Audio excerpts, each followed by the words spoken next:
Welcome back, ladies and gentlemen, to the European Challenger Semi-Finals. They're not challengers, that's for sure. They are professionals, and they could be going to All-Stars. Who will it be? Who knows? These two teams have fought down to the wire in this series, and now it's time for the third match, where the winner heads to the championship game, and the loser will fight for third place. Yeah, I think this particular game is going to be so important.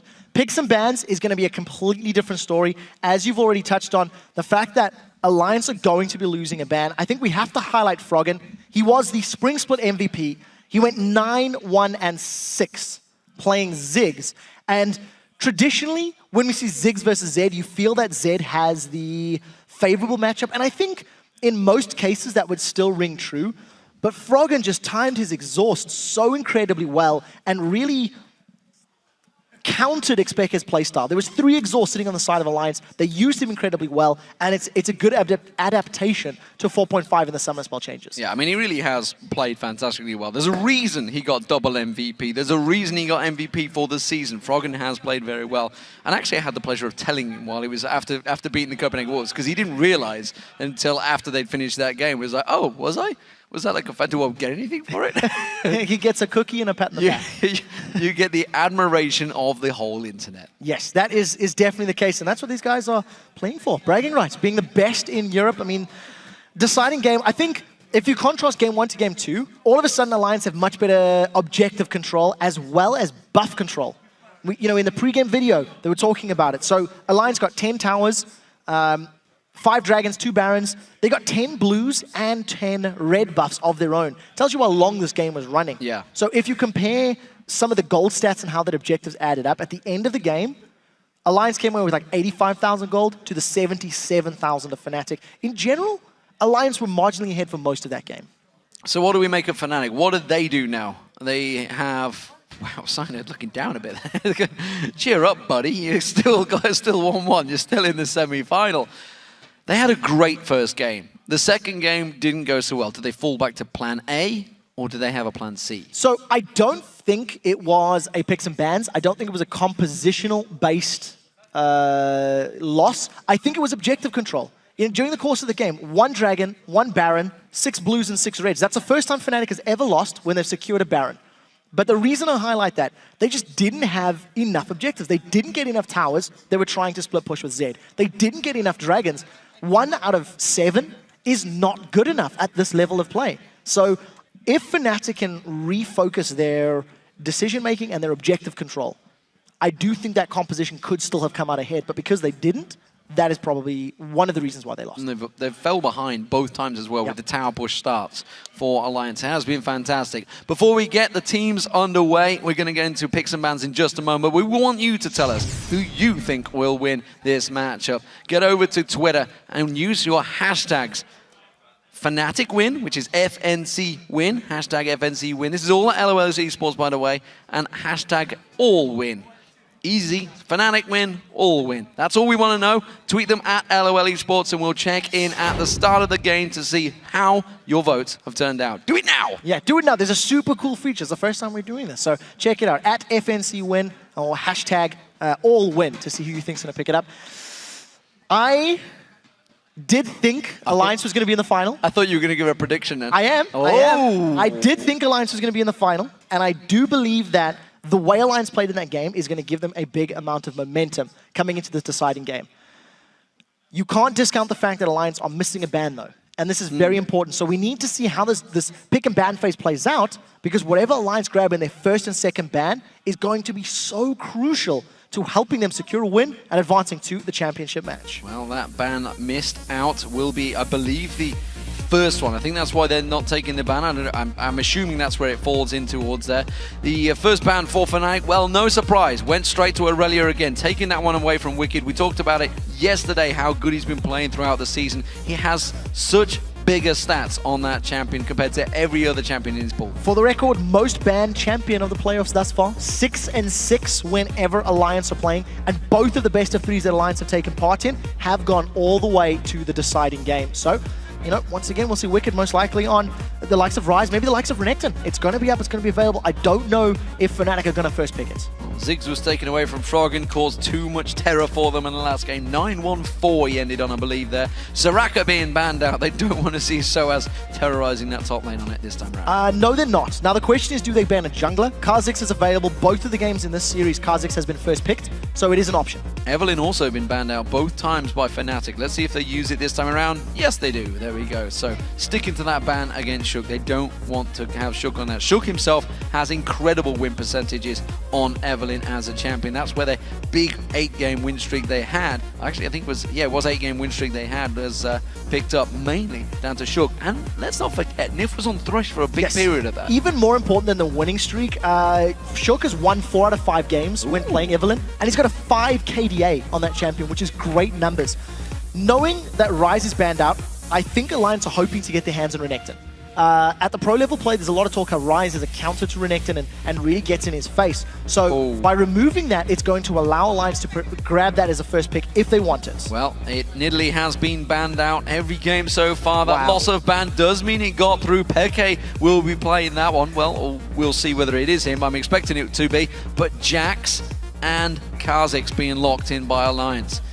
What are Fnatic going to do to counter this Jax? So this is a very interesting pickup because it's Alliance that have banned Jax in both of their previous games. I had actually been watching this under the impression that Wickd was either not comfortable or not wanting to play Jax in the top lane. So it's interesting to see him lock in, and that was a very quick lock-in as well. The counter to it, if they're going to put this Lulu top, I think is a pretty smart option. When he jumps in to leap strike you, you can glitter lance him, you can turn him into a munchkin with that whimsy, and you can get away cleanly. So there are tools in Lulu's kit to deal with the Jax. The real question is, who do they put as a late game champion? Do they want to run another Kayle mid to maybe try and control him in a super late game?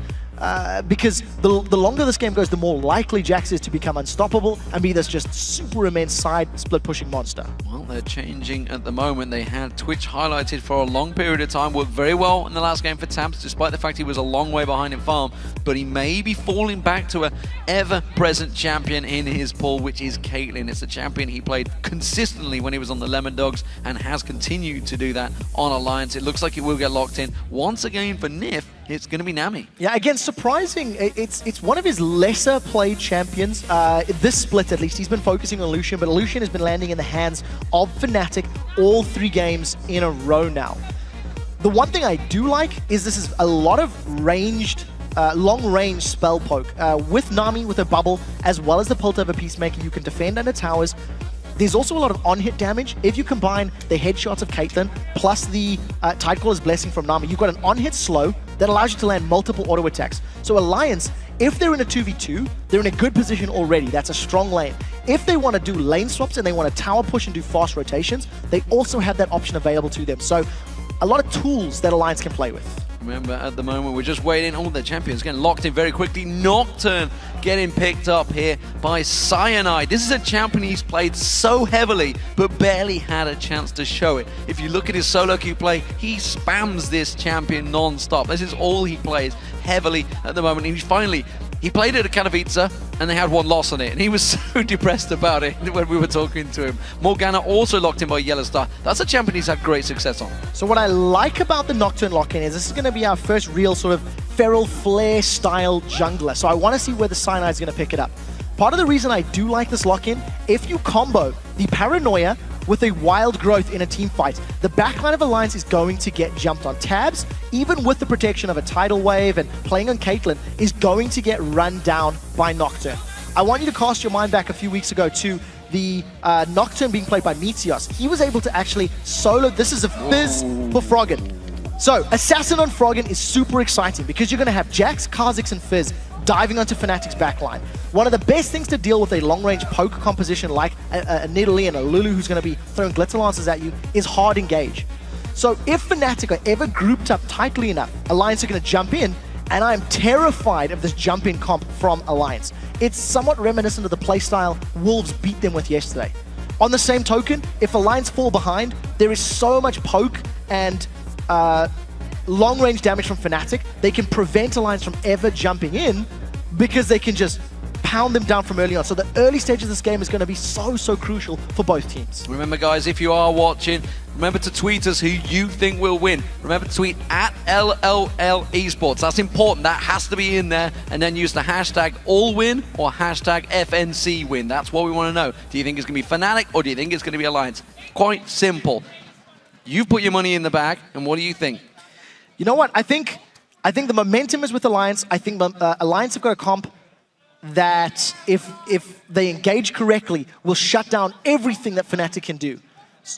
But the risk is they cannot fall behind early.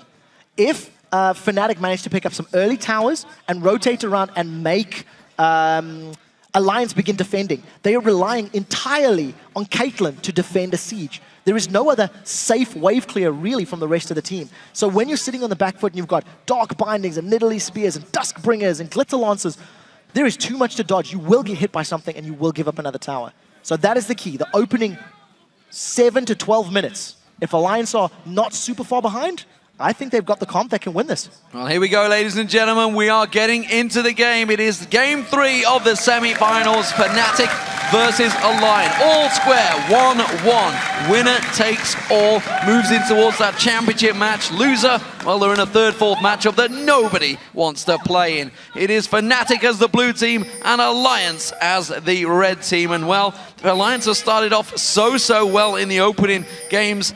Can they do it again? Because if they fall behind this Pocom, it is danger times for Alliance. So game 1, Alliance were the ones that had some form of aggressive invade at level 1. It didn't give them anything because Fnatic stole buffs. Game 2, it was Fnatic that went for a delayed invade and they were jumping into Alliance's face. So the votes are in, and you guys are a little bit unsure right now. You had a big vote for Fnatic, but it's only 57% of you thinking Fnatic can take this one. That's a bit of a difference to the 73% of you at the start. Yeah, the LoL Esports vote has been balanced out at this point in time. And again, if you just look at the way the series has gone, I think that is much more fair. We are in the deciding game, of course, so it is very smart. And I think Alliance will be quite happy to look for this lane swap. It does look like they want their AD carry in the top lane, and it does also look like they're going for a little bit of an invade. So they're replicating what Fnatic did in the previous game. Yeah, they are delaying on that blue invade. We'll see whether Fnatic do counter this one. They haven't got a ward in the river area, but it won't spot them if they sneak around there. And that is interesting stuff. YellOwStaR is up here, though. He's going to maybe use his trinket ward, but that won't be up till 2-minute mark, and Alliance will be in his face. He will see them coming, though. He's in that bush. He should be able to get out safe, unless he gets caught by one of those aqua prisons from Nif, who's winding it up there. The spear instead will catch Shook out. Yeah, not a lot of damage, but there are 3 members. Even with the Dark Binding, I think this is just running interference. The fact that Alliance has been denied the buff on an invade immediately gives advantage to Fnatic. They've defended the jungle. It's going to allow Cyanide to get into a pretty good position. But oh, that's great. Oh, very nicely done there. Teleport interrupted. Whimsy being used by sOAZ there. He says, see ya, I'm down to the bottom. I'm getting the farm. And he knows he's got himself a clean wave to push against Wickd. Yes, a very good start to the beginning. Fnatic defend their jungle. They interrupt Wicked's teleport. They're going to deny him experience and a little bit of gold for that first level. That is very important for Lulu, who has some tools to deal with the Jax, but I by no means feel that it's a counter to Jax. So there is always going to be some pressure and some onus on Fnatic to control Wickd, because the moment Wickd does hit that Blade of the Ruined King Trinity Force level of power, I think there's nobody in Fnatic's squad that can deal with him 1v1. And that's going to allow Alliance to do what Fnatic tried to do in the previous game. Put pressure elsewhere on the map, try to get more towers, and try to get more objectives. Leap Strike being used by Wickd there, but missing that CS. He's still only got 1 to 13 of sOAZ. We're also seeing we're not going to have the lane push craziness that we've seen in the last 2 games. The last bunch of games, honestly, in this playoff period, where Fnatic are defending this time in that 2v2 in this top lane. Yeah, and I think whoever gets the first tower will be able to rotate and get more map control. Fnatic want this sooner than Alliance do.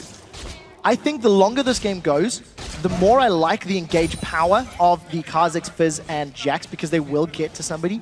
But you can't discount the fact that if Alliance ever engage inappropriately or at the wrong time, the Nocturne plus Lulu combo should be able to zone out and deal with members of Alliance. So we'll need to see who picks the better fights and who executes those fights more effectively.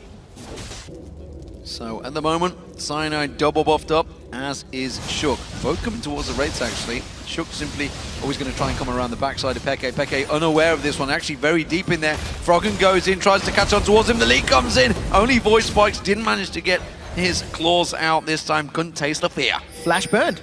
So this time around, Fnatic, they've got that heal on xPeke, so he's got his own built-in heal thanks to playing Nidalee, as well as Summon a Spell.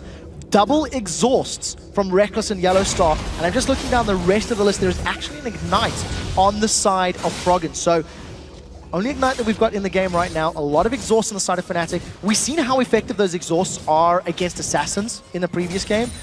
I keep talking about late game because I feel like both of these teams are going to go late. Froggen is just looking for some poke, but until he can 100 to 0 xPeke, xPeke's just going to heal himself back up, so it's a bit of a half-hearted attempt. It burns his mana down and it keeps on towards him. There's the Ignite being used this time around. Look at that. Froggen, Cyanide, forced to come in and counter him.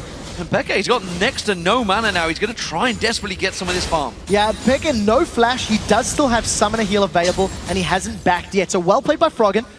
Dealt more damage than even I was anticipating. And xPeke just under a little bit of trouble. He can't run the risk of getting 100 to 0. The moment Fizz is able to do that, he's going to be able to just side push and go to the side lanes and really put a lot of pressure elsewhere on the map.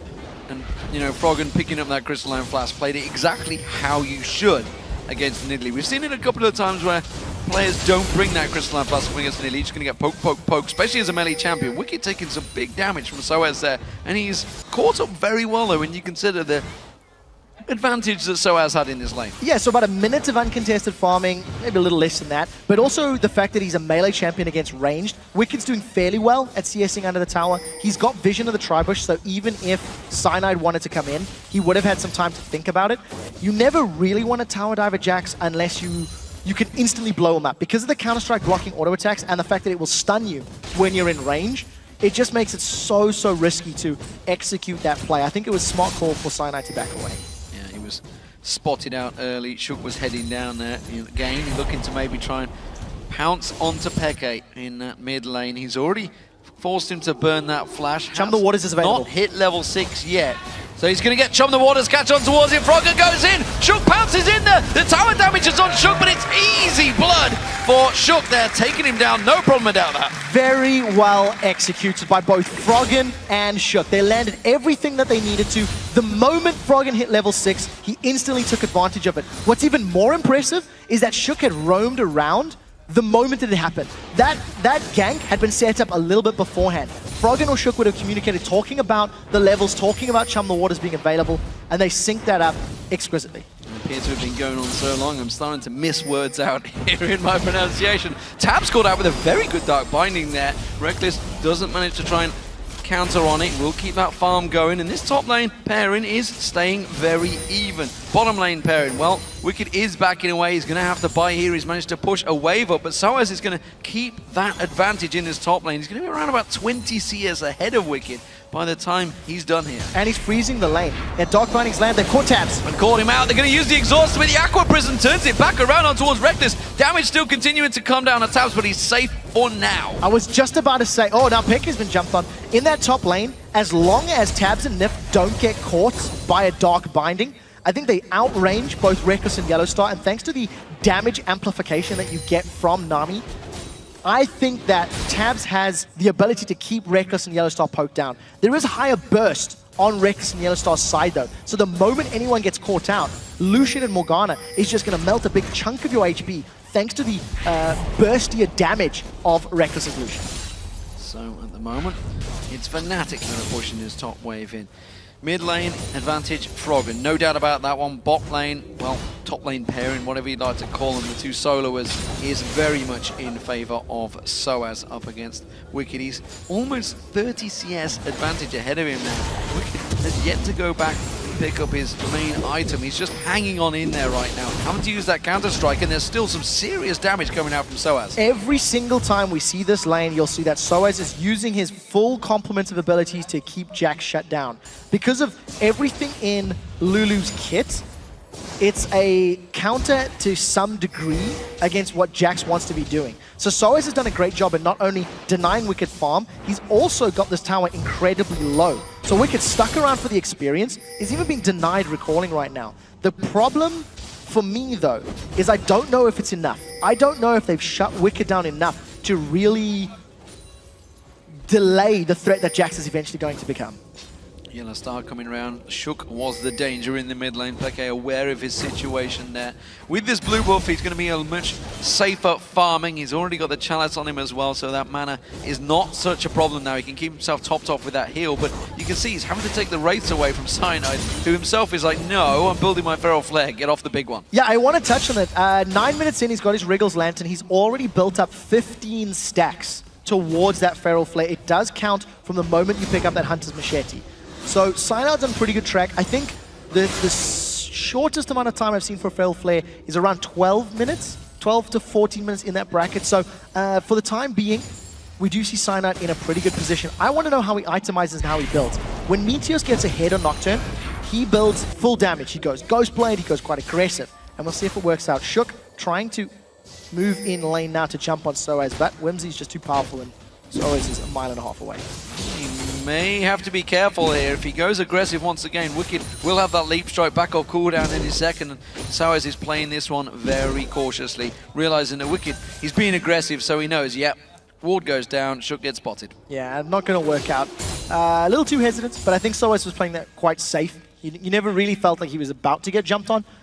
Was sat deep enough down the lane. With Cyanide sitting out of vision range, the strength of Paranoia will give them some chance to jump in, but I don't know if it's enough damage. I don't know if it's enough. They caught Tabzz again. Dark Binding once again with the exhaust. Nif tries to counter this one. He's going to get caught out, stunned up here. Tabzz in all sorts of trouble. Rekkles goes on towards him. Tabzz will go down. Now can they get on towards Nif? Dark Binding back up off cooldown. Brilliantly done. The Colin just wrecking from Rekkles. A double kill from Rekkles and YellOwStaR. Both times secured thanks to a Dark Binding from YellOwStaR. Even though Nif landed the Aqua Prison on Rekkles at the very first binding, it was not enough time. Rekkles flashes in, bursts down Tabzz, and just very, very good play. Fnatic now on the invade. We talked about how diving a Jax is risky, but when you've got 3 members and a heal, the risk becomes a lot simpler, and the spear's landed. When the spear lands, the fear is going to get caught out. Luckily, the minion wave was there for Wickd to leap strike too, though, so gets out free. It's 2-1 currently for Fnatic, but that's the first tower going down, and it's Fnatic to take it. Now, this is what Fnatic wanted to have in their situation. They've already got some kills in the name. They've generated a 2,000 gold lead, thanks to a great CS advantage for sOAZ, and because they've kept Wickd down. Even more importantly, the 2 kills that the team has secured is sitting on their AD carry Rekkles. So we've seen how effective he was at kiting and putting the damage out in both of the games this series.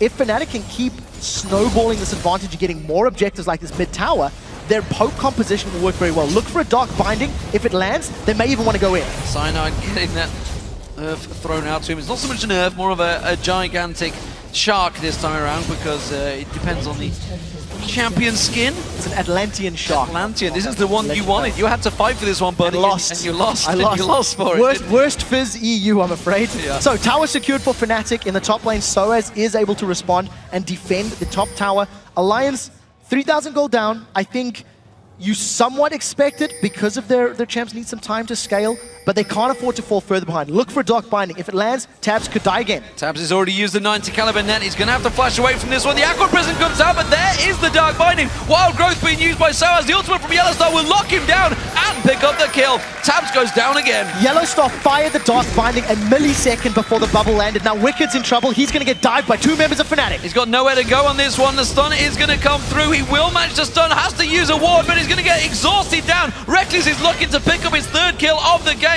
Where you going to go, Wickd? He's running, he's trying to juke, but Cyanide gets the kill. And Fnatic just extend this lead further and further. Wickd was trying to get damage on the tower, and because he was overextended, gets run down. Paranoia wasn't even needed in that situation. Nif not landing a bubble this time around, but again, I just want to go back to that initial Dark Binding. Just worked so incredibly well for YellOwStaR. Well, we were unsure how it would work out for Wickd on this Jax. Jax is a very strong champion, and if the game goes longer, then it will become a problem. But from the word go, sOAZ has really put the pressure on towards him and kept him guessing, kept him out of the lane phase and kept him well away from farm. You can see it's a 40 CS difference between sOAZ and Wickd right now. And well, we talked about it with this Nidalee. If you start getting the advantage, you can start putting the pressure on the towers. It is a huge, huge difference for Fnatic. And with a, 4,000 gold lead, 14 minutes into this game, it is playing very much into their hands. Yeah, and this is what Fnatic wanted and what they needed, to be frank.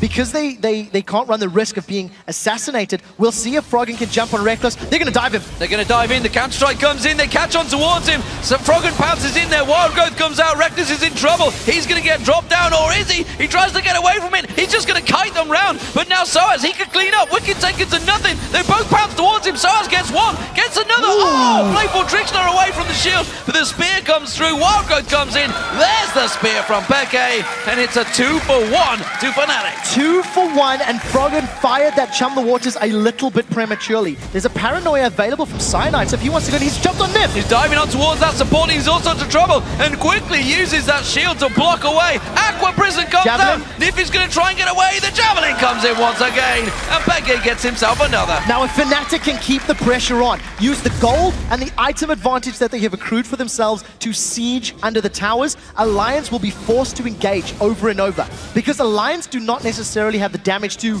win an extended teamfight with multiple members. The Wild Growth from Lulu and the Black Shield from YellOwStaR are going to be so important at saving a team member and buying them the time they need to kill members of Alliance. So Alliance are looking for engages right now. They're looking for moments to claw back this gold. And if they perform like they did against the Wolves, they overcommitted when they were behind. They picked slightly inferior times to engage, and they can't run that risk now because they're already 6k gold down. The blue buff was also stolen away by Cyanide there. Froggen not going to be getting that one again. They're starving him of that buff all throughout this series, and so far it has been working wonders for Fnatic. It's now a 5,000 gold advantage with them 5 kills up, 3-0 in turrets. Alliance so far yet to get even close to one of these turrets. Yeah, haven't touched them at all. There's one buff away from Cyanide completing his Feral Flare. It's not going to be on the blue buff. The next kill, assist, or large camp. Maybe if he goes for the white. Besides, he doesn't want to start stacking yet. He just realized it. Now, when the Feral Flare is upgraded, it will be dealing an additional 100 damage on each auto attack to minions and monsters, and will be healing for 10. And for every large monster you kill or kill or assist you pick up, that will increase. It does deal a third of that damage to champions. The reason I talk about that, if Cyanide continues to stack this up and builds up a whole bunch of additional damage, him and Rekkles could put themselves in a situation where they can secure Baron as a 2-man, and the rest of Fnatic with Lulu and Nidalee can be running interference and holding Alliance back thanks to their great long-range poke.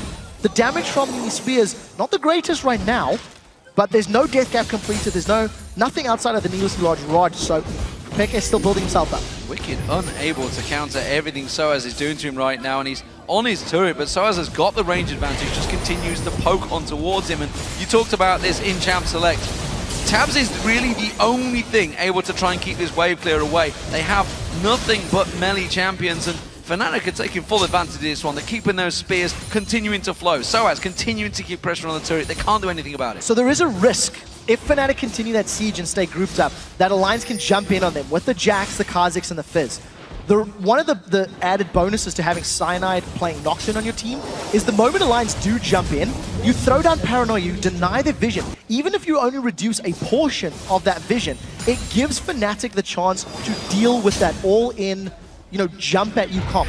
So I think it's a very smart pickup from Fnatic, from picks and bans. And Fnatic siege their way down, land some spears, they grab their 4th tower of the game uncontested. Yeah, sOAZ teleported down to the bottom, you saw it there. He's going to be clearing that wave out, keeping that tower safe. Dragon, that's going to go across to Fnatic. You talked about it a moment ago, the combo of Cyanide and Rekkles. Well, you can see it in action right here. They're taking the Dragon down with it right now, and all of the turrets so far have been safe, but it looks like Alliance are finally moving to pick up their first turret of the game. It's going to be Wickd that will take that down, but they've left themselves completely exposed in the bottom lane. Yeah, Fnatic should be able to pick this one up very, very quickly. Tabzz is alone, and if he sticks around, he's at risk of being dove. So Fnatic grab their 5th tower of the matchup right now. Just continuing to expand their lead. They've got monumental vision from the top half of the map to the bottom. It's just littered with Fnatic wards. And Fnatic are playing this roam, rotate, siege comp well.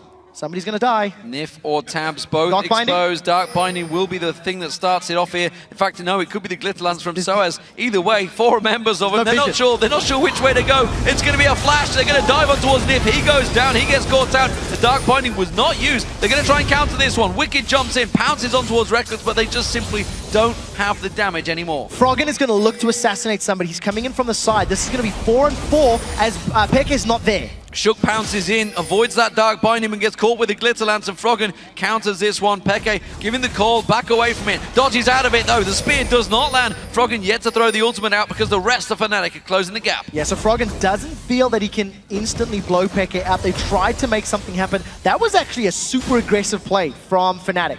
The flash Soul Shackles from YellOwStaR Morgana was the safest of engages because it's guaranteed to land. He put himself in range, he chased down, he was able to put the black shield on himself, which meant no CC, nothing could interrupt him staying in range of Nif. They get the kill, but I think luckily for Alliance, maybe intelligently, they had repositioned quickly enough to defend the inhibitor turret from being sieged. So at the end of the day, giving up only 1 kill but holding on to their towers, crucially important for Alliance right now. It is a big advantage for Fnatic though. They are 7,000 gold in the lead. sOAZ in this top lane has been wrecking Wickd, but now he has to be a little bit more careful. Shook is just off at the side. Rekkles is going to face check straight in towards there, uses the ping ward wisely to make sure Shook is away, and Shook does not fancy that. This combo is deadly. There's a lot of damage from Fnatic, and with this big advantage in gold, it gives them a big item advantage as well. You can see Rekkles at the moment a clear Phantom Dancer ahead of Tabzz. Yeah, that is really, really big lead. And when you see the rest of Fnatic grouping up in this inner turret, they are just going to keep playing the seed game. Shook cannot afford eating those javelins. He's poked down and Fnatic, they secure another tower. This was the pitfall of Alliance's comp. If they fell behind, it was always going to be next to impossible to defend. And their only safe wave clear is in the hands of Tabzz. He was pushing the bottom tower, so he's not even here to respond. Wickd is just going to eat himself spears and after spear and Fnatic. If they stick around for another wave or 2, they can probably get this inhibitor turret. Yeah, they just shredded over the half the hit points off that turret. Wicked so close to catching a full binding there.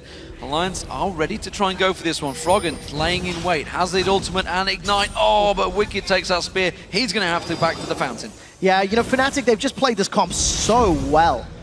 From the moment they grabbed the first couple of kills, they've focused the towers, they've not waited. That's the most important thing. This is what Wolves didn't do yesterday. Alliance have started a fight. They're going for it. Cyanide's going to be the focus target, but that Dark Shield comes straight out. They're going to be Wicked jumps in, counter-strikes all 4 members, but he is just left alone. And Fnatic turn straight on him. Froggen has to get out of there. His Tabzz catches a spear. That's going to be an inhibitor going down inside 22 minutes. There is not enough damage on multiple members of Alliance to deal with super minions this early in the game. It's going to take such a long investment of time that Fnatic are going to be able to siege up the rest of the map, get more objectives like dragons, reds, blues. Tabzz, if you look at itemization, he's a Phantom Dancer down, the makings of a Last Whisper, and he's opted to go for another BF Sword. And I think it's because of wave clear. I think he's gone for the BF Sword because he needs to melt these minions as quickly as he can because he is the anti-siege champion. And the moment he takes any poke at all from Fnatic, that's it. The defense is off, and Alliance either need to all in or back away. They're trying to delay it as long as they can. Tabzz desperately pushing out that entire mid-wave. He knows he's safe for now. Alliance moving around. Is this going to be a Desperation Baron? It is a Desperation Baron if they're going to stop. The reason it's so risky is xPeke can solo defend this. If he lands 2 spears on a champion, they're going to die. They've tried to set up a cheeky comp in the back there. Oh, but they're all getting caught out here. They're going to try and turn. They're going to rush on towards xPeke. They jump in there. Wickd does manage to land the stun. YellOwStaR gets dropped straight away. xPeke's going to be the next focus target. He's going to ace in the hole. He's going to land on him. And now they're in a 4v5 situation, but Fnatic, they're turning and running to the base. Yeah, there are super minions pushing towards that top lane. So Fnatic can keep Alliance in place long enough. They can let the super minions do the rest of the damage. What I liked about Alliance is they were playing the bait game. They actually never intended to go for Baron. They just wanted to jump on whoever came to defend. Ooh, so close. But Froggen and Nifl back away, and I think now Tabzz is in trouble. Tabzz is dead. I don't think he's going to get out of this one. Wims is available. The speed already been used. Wild Growth does not land. The rest of the team try and counter in towards it. Tabzz just about surviving by the support of the rest of his team. But it is going to be the middle inhibitor turret going down. Spears continuing to fly. Froggen having to play for Trickster away. And it's another inhib down for Fnatic. Incredible play from Fnatic. They deal with the Baron bait. Even though they lose YellOwStaR in the engage, they're able to rotate to the mid lane, grab themselves another inhibitor, and now thanks to super minions in the top and the middle lane, they now have free reign on this Baron. And if Alliance wants to get anywhere near it, they have to get through that onslaught of long-range skill shots. They're not even going to be here quickly enough, I don't think. Maybe Shook just as it's going down, but if he eats a spear or a binding, that's it, he's finished. YellOwStaR ready and waiting to fire the binding, and he lands with the spear and the Colin. Shook in trouble. The heal from Nif just enough. He's going to try and pounce in, but he gets caught by the spear, and now the paranoia comes out. Wickd going to get jumped on the fear. Will send him away from the Fnatic team. Aqua Prison just enough to keep him at bay. Wickd going to get caught out with a slow. Fnatic closing him down. Leap strikes to Froggen. He's trying to run away from this one. There's the ultimate coming out from Froggen. Wickd goes down. Fnatic are just rushing through in the Alliance base. That was such smart play. The shield landing onto Cyanide allowed the Glitterlance to slow Wickd down, and thanks to the extended chase, Fnatic are on the Nexus toast. They've caught Tabzz. This is them going to the finals. Tabzz dropped down. Fnatic looking strong in game 3, and honestly did not look like they were ever going to lose this game. The moment Alliance fell behind at the start, Fnatic have looked incredible. And they really know how to take advantage of a situation like that. Fnatic are in the final. Who will they face? That's the question. SK Gaming or Rocket, they will be playing next. Such a difficult position for Alliance. They lost a ban. If you look at the series, Nidalee was a red side ban. Game 1 was a red side ban game 2. Nidalee was not banned in game 3. First picked by xPeke, and he landed all of those spears perfectly. I think that was very, very good play from the side of Fnatic. They used their siege comp well, and they never gave Alliance a chance to engage them. Well, I have to say, so far, every higher seed has won their match. Gambit, they went down to Rocket, who were placed 4th. Fnatic have just beaten Alliance, who were placed 3rd, who themselves beat 6th place.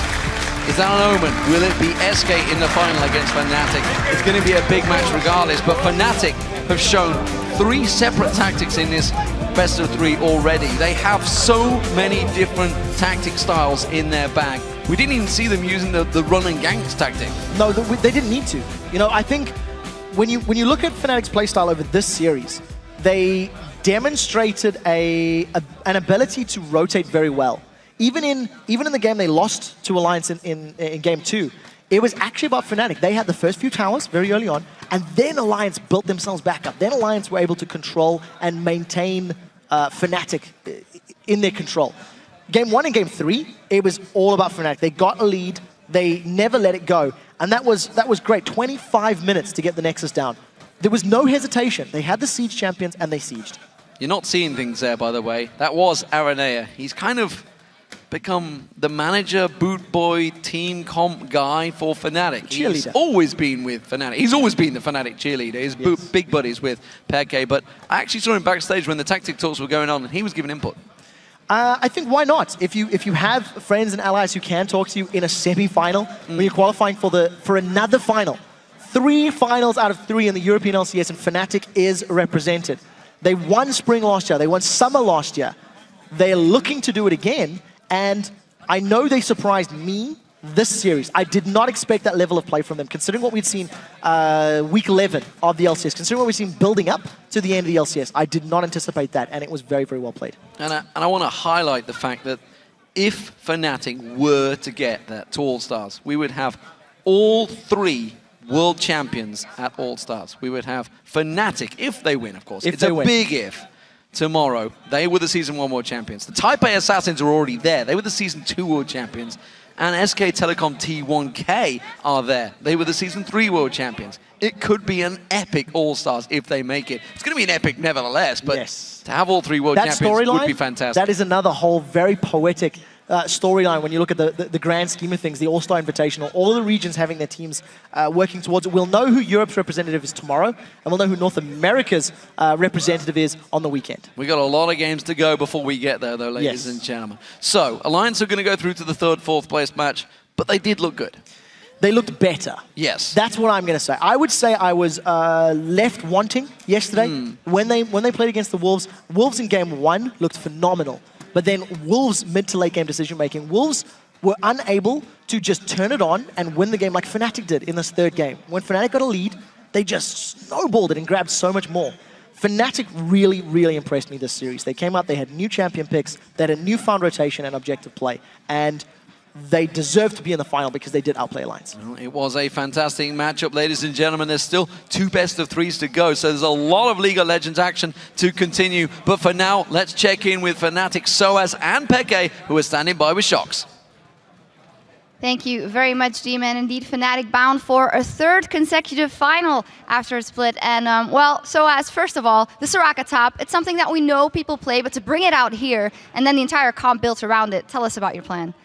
I was searching for a pick against Rise, like with Erik, and I just tried Soraka in scrims, and I played like twice or 3 times, and it went pretty well. And we just built like a team comp around, mostly Rekkles plus Cyanide, and yeah. Yeah, that game was pretty straightforward for you guys. And then going into game 2, Peke, you went on that Zed and tried to split push, but it didn't really work out that well. Tell us about the game. Yeah, I didn't play that much that lately, so my mindset of just split pushing and not give a F about the team is not the same. So I was all the time, I pushed the lane and I tried to go back to teamfight, but it doesn't really work, especially with our setup, like the under setup. They have so many exhausts, it was really hard to teamfight. I think if I use a split push, even if we lose turret, we take turrets and it would have been a better trade and probably we could have done something much better than that. How was that second game from your perspective? Because you did very good on Lulu in both games, and in that second game, you actually always had to default to coming down to save someone. Me? Yeah. I think on the second game, that a better pick, I would say. We had to avoid the team fight, but in the same time, you cannot like avoid every single team fight. So we just did some misplay and we lost the game because they did better fight than us. And yeah, on the third game, it went way better. Yeah, they obviously lost the ban, so that opened up a little bit for you guys in picks and bans. And then the Nidalee was open, you went straight for it, but that did mean that they got Jax and Kha'Zix. So how did you react to those picks from them? Well, I think we wanted them to ban Nidalee actually, so we were really pissed that we had to pick her. Not pissed, but it's an annoying champion because it's hard to play against, and if something goes bad early, it's really hard to play with her as well, especially versus them because they like to camp mid and do anything to get fed on Froggen. So yeah, it's really annoying, but well, it's still Nidalee. I think it's better than Kha'Zix, better than Jackson, especially if no one does many mistakes when it comes to mid game. There's nothing they can do. So. What about you in that last game? Because that Lulu was absolutely frightening. We wanted to cover our blue as 4, and actually they could cover our blue as 3. They didn't even need me, but we had a ward, and we saw Jax TP, and I just like W him to. I didn't pick any skill yet, so I just picked W to cancel him, and then TP bottom, and it gave me a lot of advantage since I could push, go back, take one more item, and just like bully him on lane.